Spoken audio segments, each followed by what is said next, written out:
প্রশ্ন বলছেন, আসসালামু আলাইকুম শাইখ। ওয়ালাইকুম সালামতুল্লাহ। মুস্তাজাবুদ দাওয়া হওয়ার জন্য কোন আমল বেশি বেশি করতে পারি? মুস্তাজাবুদ দাওয়া মানে এমন ব্যক্তি যার দোয়া কবুল হয় আল্লাহর কাছে, যার দোয়া খণ্ডন হয়। মুস্তাজাব ইসিম মাফুলের সেগা, মানে যার দোয়া কবুল করা হয়, আর দাওয়া মানে দোয়া।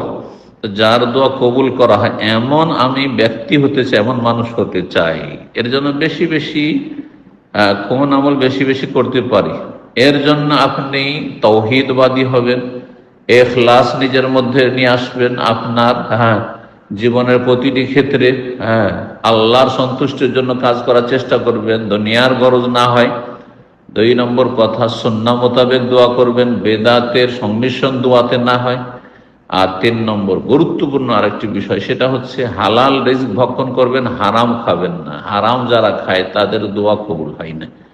আর শুধু এই আমাদের সমাজের অনেকেই তো বলে যে আমি হারাম খাই না, কিন্তু অজান্তে অথবা অচেতন গাফিলতির কারণে, উদাসীনতার কারণে হারাম খেতে থাকে। হারাম হারাম মনে করেন না।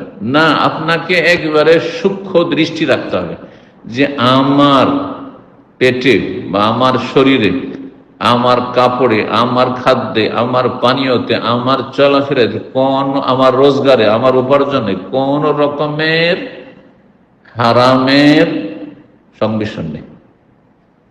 সন্দেহপূর্ণ রুজি আমি গ্রহণ করি না, যেখানে সন্দেহ সেখানে ছেড়ে দিই। এইরকম হওয়ার চেষ্টা করতে হবে। জি, আল্লাহ তৌফিক দান করুন।